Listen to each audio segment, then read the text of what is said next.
Today's topic is driving engagement before, during, and after a volunteer experience.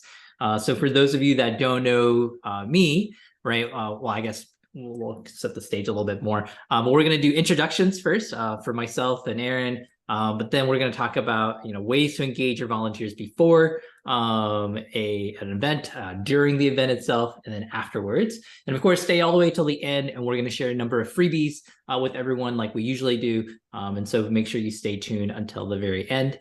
And so for those of you that don't know me, my name is Gung. It's pronounced like gung ho. That's easier to remember. I'm the CEO and co-founder here at Civic Champs.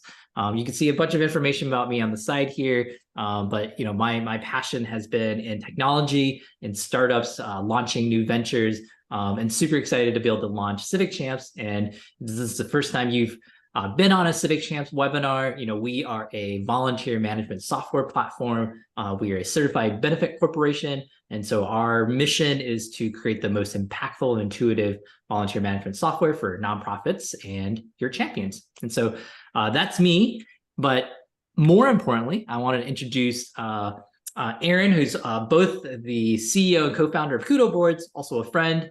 And you can see some of his background here on the slide here. But Aaron has had a really interesting career, starting as a Teach for America teacher and then later a principal. And so he has a huge passion for education.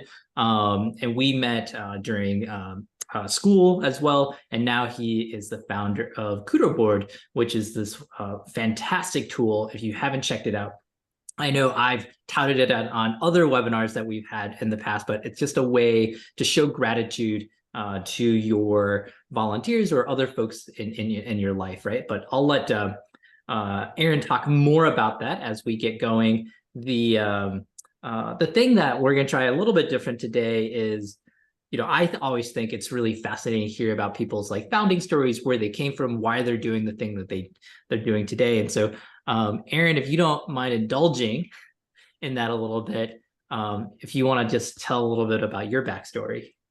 For sure. And Gung, first of all, thanks for having me. Really great to meet everyone here, and excited to take part in this discussion. In terms of the background story, as Gung mentioned, I began my career in education as a teacher, and there was this activity actually that I did with students at the end of each year, and I will readily admit that this was shamelessly copied from some other teacher, but thought it was a great idea, where basically, the class had become close over the course of the year, asked each student to write their name in the center of a piece of paper, and then they'd pass that piece of paper around the room, and the instructions were for all of their classmates to write one nice thing about them or one thing they appreciated about the person. And you'd get it back after each person's paper had circulated around, and you'd have, 20, 25 notes from your class. And again, I would only do this at the end of the year once a lot of trust had been built between the students. But, one thing that surprised me is, again and again, when I did this, the subsequent year, I'd have some students come up and say, I got this. I still have it on my wall, or I really never knew that people thought this about me. It was really special. And to be honest, it surprised me. And it kind of just was one of the first times I realized that, if you give permission to people to say something nice or show gratitude, something really amazing can happen. And so that was kind of the root of what Kudo Board is. And, over time, and Gung, if you want to go to the next slide, a long while later, I ended up starting Kudo Board. And the idea was really to kind of allow people to come together for these moments that matter. And that could be, from celebrating, internal moments, so employee birthdays and work anniversaries, things like that, to external, so thanking volunteers for participating, or bringing people together in advance of a volunteer event, things like that. So, it's been really nice to work on something where it really is about bringing people together to celebrate, to show gratitude, and to give thanks. Because even when things, new features or whatever don't go well, you're still bringing people together for something that matters. So, Gung, again, appreciate you having me, and excited to have the discussion today. Yeah, of course. And, I love that story, right? It's just, and what a great product to be able to work on, right? To sort of bring joy in people's lives on a daily basis. I think that's awesome. Cool. And Gung, I know you were going to start, I think, with talking a little bit about how to get folks engaged before an event. So would love to hear more about what you're thinking there.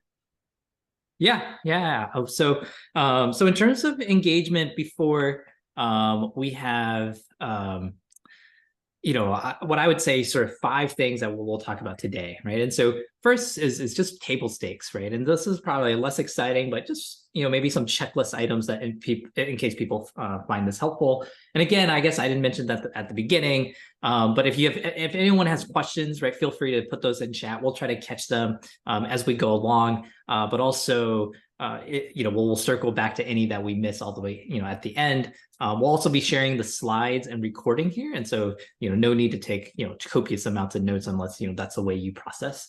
But in terms of the how to engage folks, though, table stakes. The second thing I wanted to highlight was just communicating impact, right? And then 3 is helping volunteers visualize their role. 4 is creating memorable moments, and then last but not least, we'll have an example about building excitement that I actually will have Aaron take the lead there. But in terms of table stakes, so really 3 things, pretty straightforward. This is not where I want to spend the time for today, but I think these are things that are required, almost like prerequisites in terms of driving engagement with your volunteers, right? So table stakes before a volunteering event or getting volunteers engaged is really, 1, being responsive, right? I've heard so many times that a volunteer reaches out to an organization and it's been weeks or maybe even months before they hear back. And by that point, they're just not as interested, right? So being as responsive as possible is super important. I think the other thing that folks really find valuable is having clear expectations in both in process, right? And so like, is there training involved? How long is the application process? Do they need a background check? What stage are they in that application, process if they, they have to have a background check? What's the amount of time commitment that you're looking for and that's going to be required? And of course, what are the benefits and, impact that someone is going to have as a volunteer? And then, we're a technology company, and so seamless signups, right? Using technology or otherwise to make sure that the whole process is really streamlined, making sure that experience feels nice, it's easy, is also equally important, right? And so again, these are some table stakes, but I think the more interesting things in terms of engaging your volunteers before an event are communicating impact, right? And so there's a few organizations that I think do a really great job with this, but people love stories, right? Providing personal anecdotes, real life examples can really resonate. And even before they've worked with you, right, they can start to see and feel like, hey, here's what I will be doing. Here's the people I'm going to be impacting. For example, we work with a lot of Habitat for Humanity, right? And so they often have the families, right? The pictures of the families, the house that you're building, who is it for, right? And that can be really powerful, right? If you're a mentorship organization, that's kind of a no duh, right? Like, who is that child or student that you're going to be mentoring? So those are great ways, even before they get started, for them to kind of get hyped up and excited about the experience. Helping to visualize, I think this is very similar, but this idea that you can use multimedia, right? Whether that's photos or videos, for people to sort of imagine themselves in the role that they're going to be doing. Like, what is it going to feel like to be a volunteer with you? What am I going to be doing? And there's only so much you can showcase in terms of words, but oftentimes visuals can be very helpful, right? It could be, you're an animal shelter, right? You could, have that a picture of somebody doing, cat socialization, or dog walking is pretty, that's a no duh. Everyone knows what that is, right? But you can actually showcase, like, what are some of the things? What does that look like?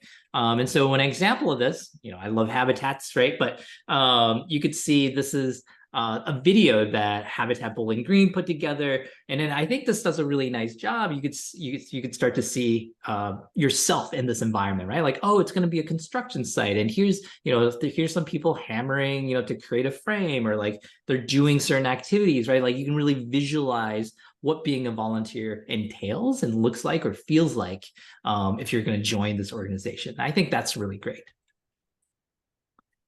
And then the next example I want to talk about is how do you make volunteering a more memorable experience, right? And one way to do that, and I'm totally stealing this from one of our other presenters and friends, right? But Mallory Erickson, I love the story that she tells where, you can have folks do something simple that makes the whole experience much more impactful for them, right? And so in this case, asking your volunteers maybe to bring their favorite pen to an event, right? Something that's memorable, like what's why does this pencil or pen have meaning to you, right? And now you have a little homework, right? They're sort of engaging prior to the event. You're setting up this moment. But I think this could be really powerful. Later on, we'll dive into this, how this might work during the event. But, giving them a little bit of tasks to do ahead of time can also drive engagement before an event. Right? And then last but not least, right, building excitement. This I'll actually turn back over to Aaron, who I think is much more of an expert than I am in terms of how you can build excitement.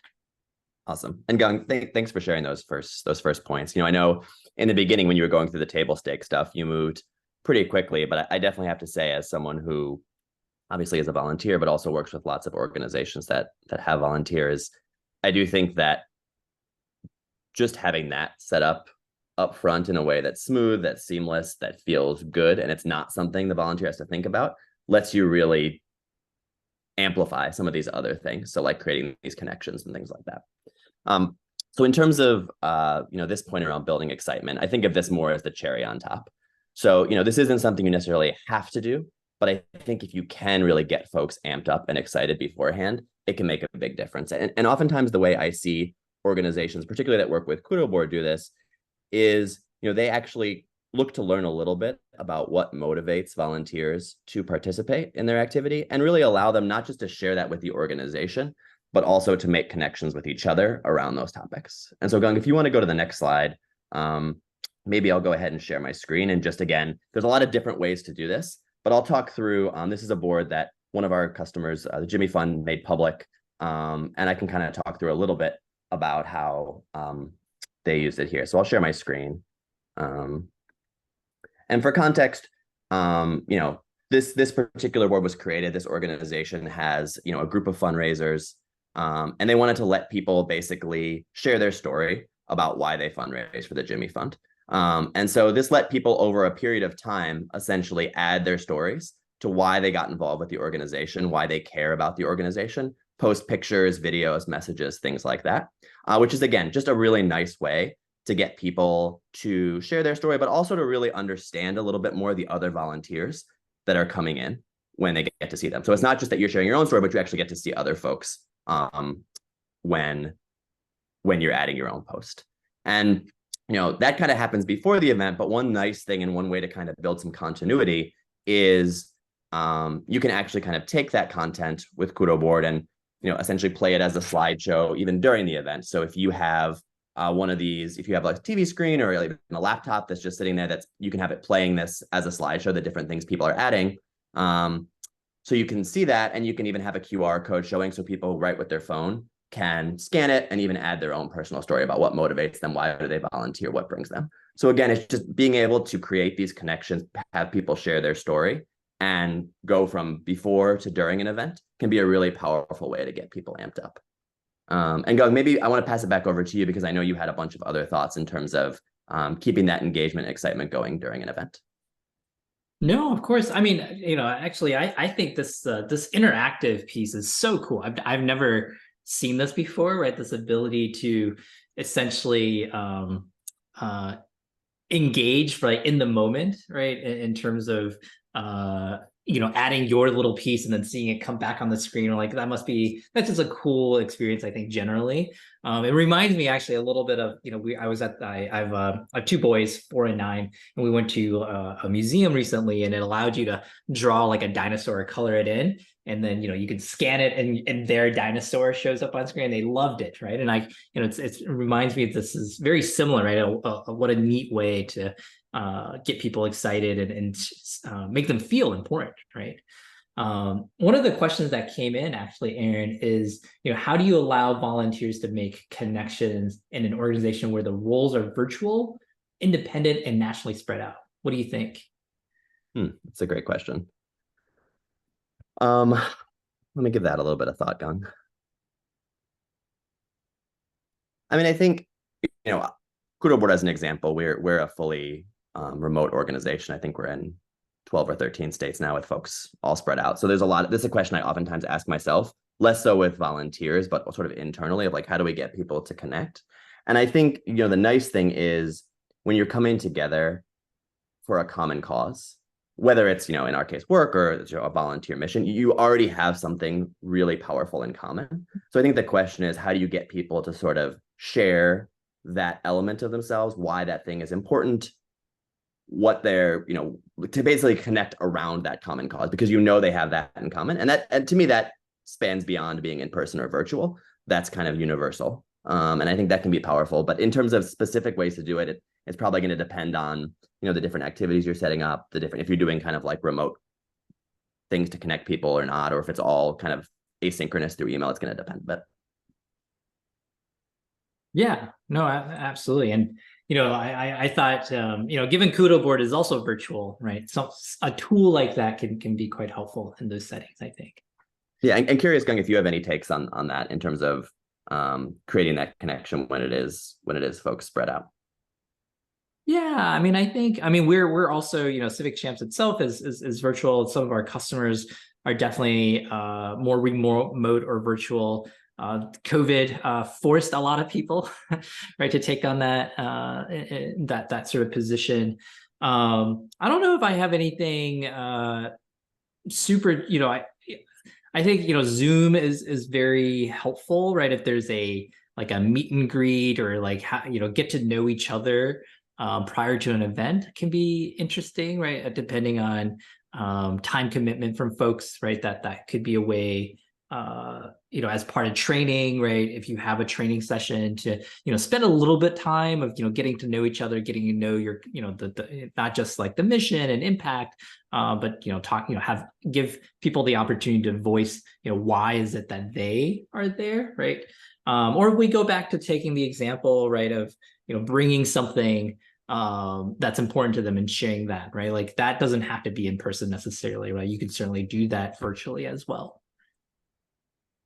So yeah, so continuing on, what are the things that you could do during an event? And so creating memorable moments, we talked about that, but we'll just dive in a little bit.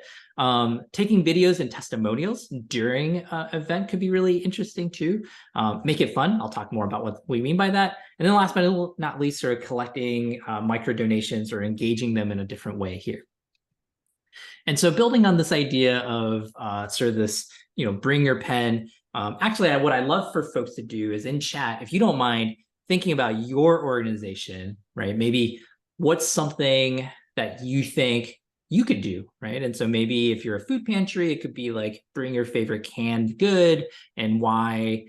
Talk that could be people could share something around grandma used to use the specific type of canned beans or whatever, but I'd love to actually read from folks in chat if you guys don't mind sharing just some ideas about what might you do that's maybe it's not a pen but it's something else, and why you might think that could be an interesting way to connect your nonprofit and make that a sort of a more emotional or experience for folks and more memorable, right? But really that's the exercise, right? Like they bring something that's important to them, then they go around, everyone shares that, and you feel this common connection as Aaron talked about earlier, right? But also people then that's very simple act makes the whole experience more memorable, right? And they'll tie your volunteering experience to those very happy feelings.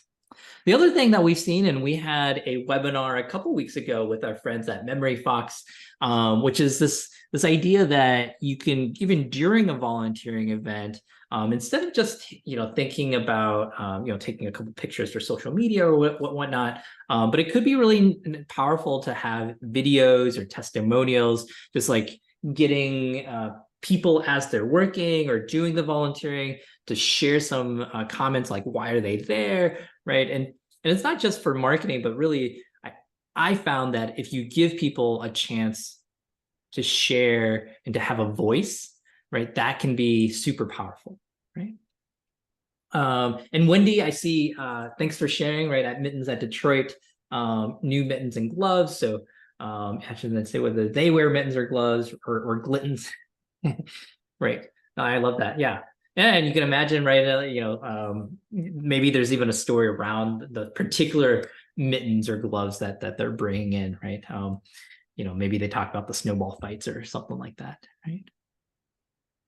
Making it fun. And so this, I don't know, do I have Stacy? Stacy, yes. We're gonna have Stacy here. We have two Stacys here, but one of our Stacys is going to join us actually in a future webinar as a guest.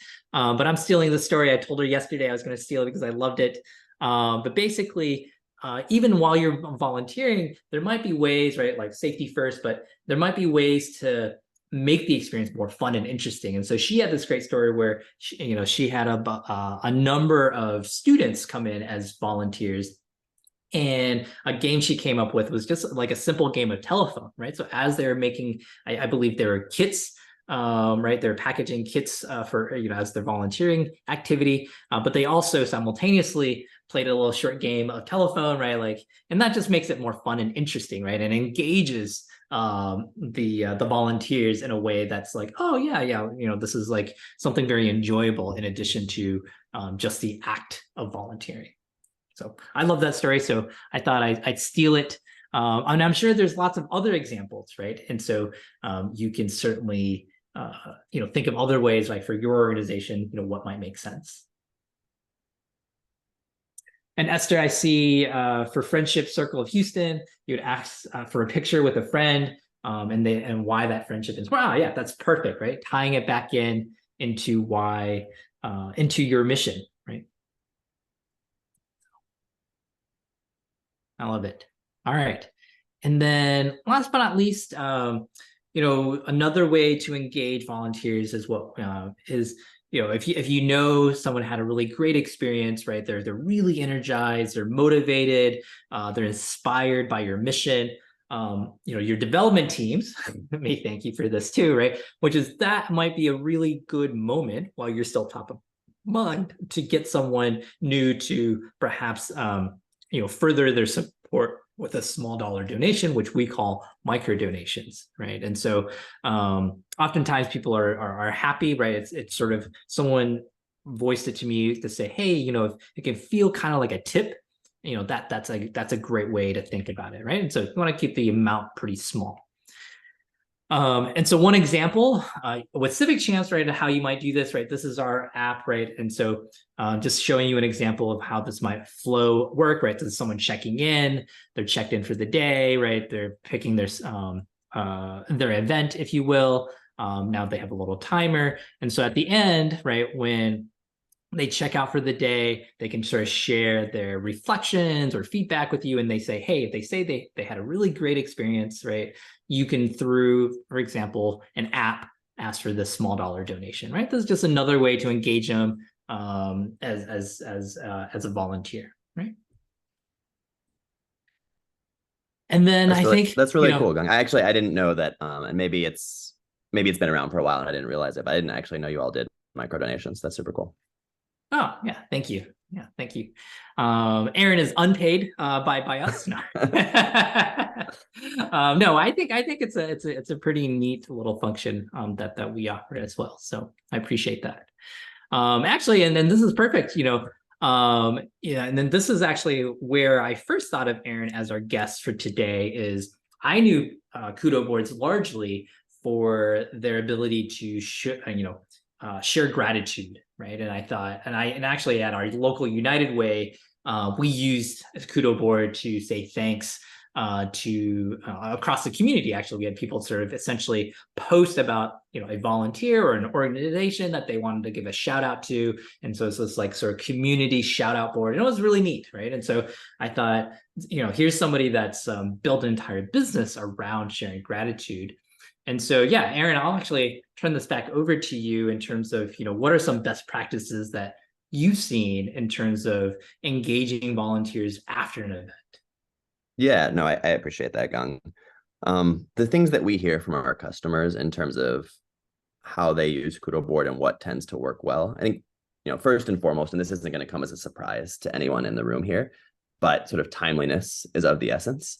So it's one thing to kind of leave a volunteer experience with that warm glow and then really shortly thereafter get a note of thanks, versus it happening, a month later and you can barely remember it. And so that's sort of the first thing is people are always saying, hey, I want to do this really as quickly as I can, without it feeling inauthentic or automated, after an event takes place. And I think that's sort of a good transition into the second thing that we hear from a lot of our customers, which is, part of the reason that they use Kudo board, and Kudo board for context, we'll go to a couple examples here in a moment, but it's oftentimes described, or one of the uses is as kind of a replacement for the card that's passed around and signed. And so, several people from your organization can add essentially notes of thanks, and then it all gets delivered to a volunteer or a group of volunteers. And what's nice about that is it really lets you personalize the thank you message. If there's a particular thing that those volunteers accomplished, or they made a connection with someone, or whatever it is, you can kind of have the space to make that thank you message really tailored to what it was. And that makes a big difference. The final thing I'll mention, and I actually would love to hear thoughts from the group here on this, because this really isn't, this particular piece isn't my area of expertise, but some folks say they really explicitly don't want to sort of mention, ask for, even allude to donations at the point of the thanks. They want it to feel very kind of authentic and separate from donations. And there'll be a separate thing slightly down the line about that. Others kind of pair it together. They send a thanks. There's the, hey, if you want to donate, it's right here as well. But I just thought it was an interesting point and an interesting area of debate that I've heard, which is like whether when you're sending that note of thanks to volunteers, you also want to tie it to donations, or you want to kind of keep it later. So I've heard both. I'm guessing it's more popular to tie them together at the same time. But I don't know, Gung, if you've heard or what your thoughts are, and would love to hear from the broader group that are working at organizations like this. Yeah, I think it's very rare that organizations tie it to a donation, right? I think that's and I think it's the key for us, I think, is you want to make sure that the folks, if you're going to do that, actually had a good experience, which is why I'm a big proponent of collecting feedback first, right? And because what you don't want to do is actually ask folks who might not have had a great experience, right? Like now you're just antagonizing them, if you will. Yeah, and Gung, just to clarify, I wasn't saying you only thank people who donated or something. What I meant is more, when you send the thanks, do you also solicit donations at the same time, or do you try to keep the thank you entirely separate from later sort of donation conversations, things like that? Just sorry, go ahead. Right. Yeah, I think what we've seen is almost everyone never mentions donations in the thank you, for the most part.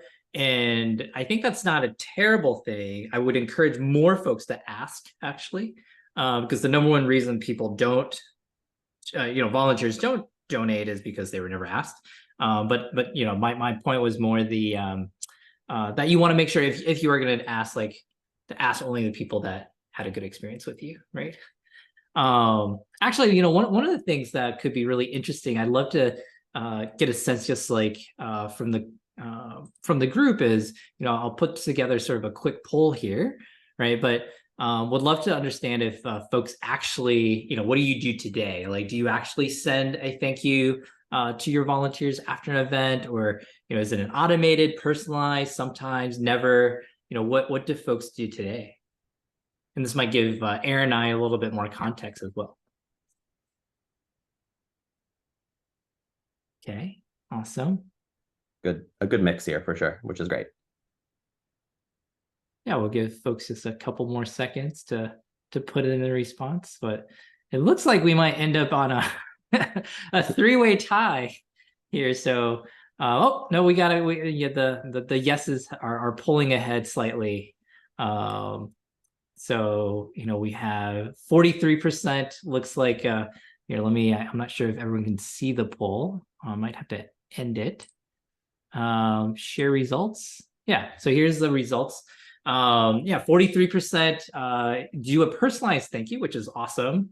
36% do a thank you in an automated way, and then 29% is sometimes, but nobody says not usually. So that's great. So it could be also we have some selection bias given the folks that are on the call might be more passionate about this topic, right? So, but yeah, no, this is great.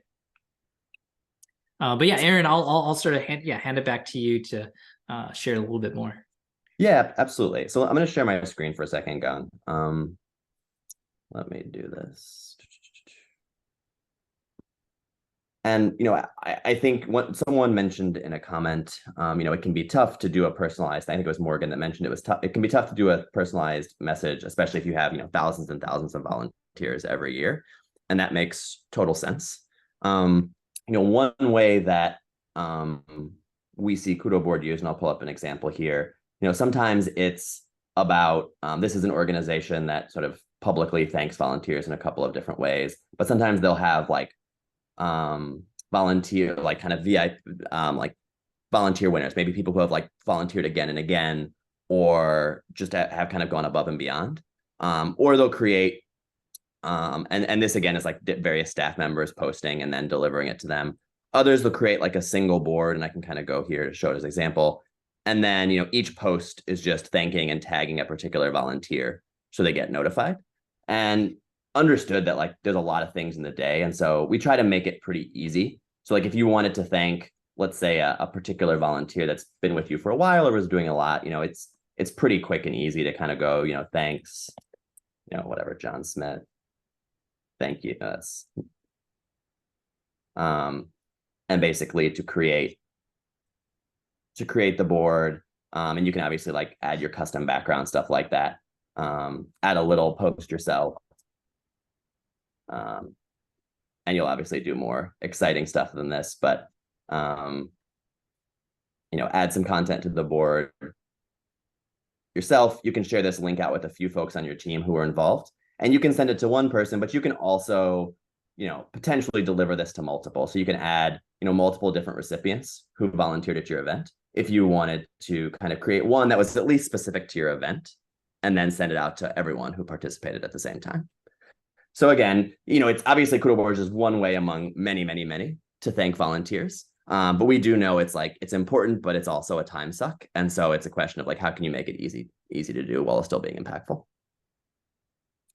Yeah, I think especially, Aaron, to your point, right? Like if I'm thinking like that 20-year, or even 10-year volunteer that's been with you for so long, right? Like this is just a way to have a much more impactful thank you that you're sharing with them. So I think that's one use case I can for sure see for folks that might be worth the time investment for sure, right? And actually, also, I was thinking it ties into one of the engagement things we talked about in terms of collecting feedback and testimonials, right? And so if you have some quick, easy photos to put on there graphically, that could be that can make things a little easier too. Yeah, so let absolutely. me reshare my screen now, and yeah, and then so the last piece here, right? So in terms of the tie-in with Civic Champs, we always try to think about how could we integrate or work with cool features like Kudo boards. And so as I mentioned, right, so one of the things that we can do, and this is the sort of reporting dashboard on Civic Champs. So on the right here, you could see sort of the smiley faces, whether somebody was happy or not. And so that's one way, if you wanted to filter by folks that were only happy or at least didn't have a sense that they were unhappy, then you can send out an email to everyone that you found there, and you can link right to a Kudo board that perhaps you put together, right? So that would be a way to sort of combine some of these technologies and resources together. And then just bring it full circle, right? Bring back this idea of, making this whole experience more meaningful or emotionally relevant. You could, if you did ask somebody to bring an item like a pen, you guys share those stories out, right? In the thank you, right? If you're personalizing it, that could be a great way to incorporate, right? Just like thanking them for sharing their story. But also it's you now have just like this little bit of detail or nuggets that you didn't have before that you can also get folks to feel like you really care about them and sort of what they've been doing, right? And tying it back to them personally in terms of the impact that they had as a volunteer today. All right. And so, yeah, so that's the bulk of our, the presentation for today. As I mentioned, thanks everyone for staying. And so we have a couple freebies. And so the first thing folks always ask for is, how do we get in contact with you if you want? And so this is just our contact information. You can see Aaron on the right, myself on the left here with our profiles. And again, we'll send all of this out. So if no need to take lots of notes necessarily. And then in terms of Kudo board, right? So they're gonna as sort of a webinar participant, they're offering 20% off if you wanted to start a Kudo board. Actually, I think I see there's a free trial, but if I remember, Kudo board's not particularly expensive, right, Aaron? Yeah, so there's some different options to use it. You can always create boards one-off and just purchase them one-off. If you want to use it more regularly for kind of frequent volunteer things, it usually makes sense to have a subscription. But you can always try it by just buying a board one-off for a thanks. But yeah, as Gung mentioned, whether you have kind of a smaller team or a larger one, if you either start the free trial or for larger teams, reach out to us for a demo, just mention Civic Champs. I've let our sales folks know, and they can apply that 20% discount off your first year. And again, you're welcome to try it first with the trial. You don't have to commit to anything, but play around with it and see if it's a fit. And you all have my email address as well. So if there are any questions, you're welcome to reach out to me directly. That's right. That's a danger, Aaron, of sharing your email. it's a danger. No. I was impressed you shared your phone number, Gun. So That's right. I'm transparent and open. So the other thing, if we've shared this in the last couple of webinars already, but still really excited. I mean, relatively new for us. We just launched this last month, but if you haven't had a chance to download our Civic Champs ebook, here's a QR code to do that. It's a guide for volunteer management. So it has lots of little tips and tricks. We'll try to update it as we go. We're always learning from each one of these webinars. And so you'll see that as we get smarter, we'll try to update this and make sure that we're sharing our knowledge with you all too. And then for us, of course, if you're new, we do have a discount for our webinar attendees, which is 2 months free. And so if you want to reach out, book a demo, again, just like with Aaron, just mention that you were on this webinar, and we'll sort of apply that to your contract should you sign up, right? And then last but not least, before we dive into any potential questions, is we have a number of really cool webinars coming up as well. And so next week, we have our friends from Yearly. They're going to be talking about, how do we showcase volunteer impact. So Yearly is a digital yearbook or annual report but their focus and sort of the research that they do is, how do you showcase the work that you're doing, right? And by extension, how does that enhance your recruiting or retention? On the 5th of October, we have a webinar around grant writing with one of our co-presented with one of our customers, RealQ. They're very grant dependent, if you will, right? But also we have a cool service that we've offered for folks that want to co-write grants with us, and so we've actually been able to co-write some grants with RealQ, and so wanted to share some of our experiences and sort of what's been successful or not. And then on the 12th, we have Myung Lee joining us as a guest. And she is I think 30-year veteran in the nonprofit space, has been an executive director at a number of places, including Volunteers for America of New York City. And so her presentation is going to be around how do you harness local support and how do you advocate for your nonprofit, right? Whether that's with churches, the city government, et cetera. And then last but not least, we have our friends from Volunteer Pro. Toby Johnson's going to be joining us on October 19th.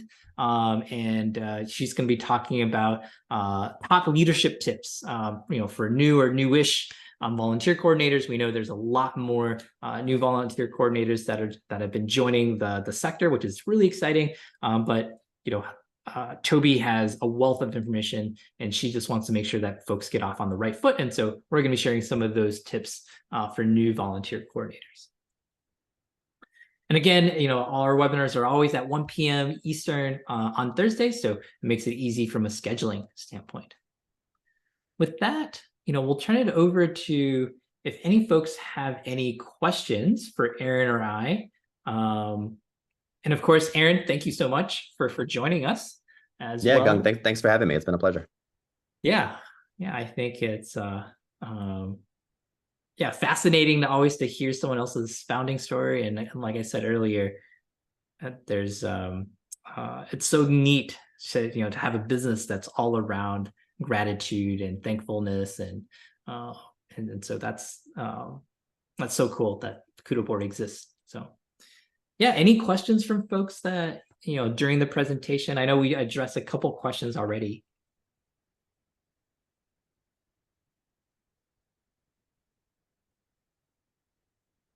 Oh, I see Yasmin put a quote in here in terms of personalized thank yous are good because they're getting tired of automated emails.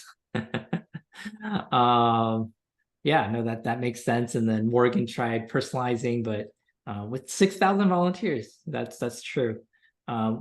Morgan, you might be interested in, I think in a couple months, we're going to have a AI or, artificial intelligence expert join us. And he's going to talk about how to potentially have you do both customize, but also in mass, right? It's going to be magic. And so we'll, watch out for that. But that I think will be a really neat presentation as well. So, all right. Well, thank you all so much for joining us today. Yeah, like I said, we have lots of cool topics coming up. Please do sign up for them. And we'll be sharing out all the resources we talked about today, along with the recording. But yeah, super, super thankful for you guys being here with us today. Awesome. Again, thanks, everyone. Gung, thanks so much for having me, and great to meet everyone. Take care.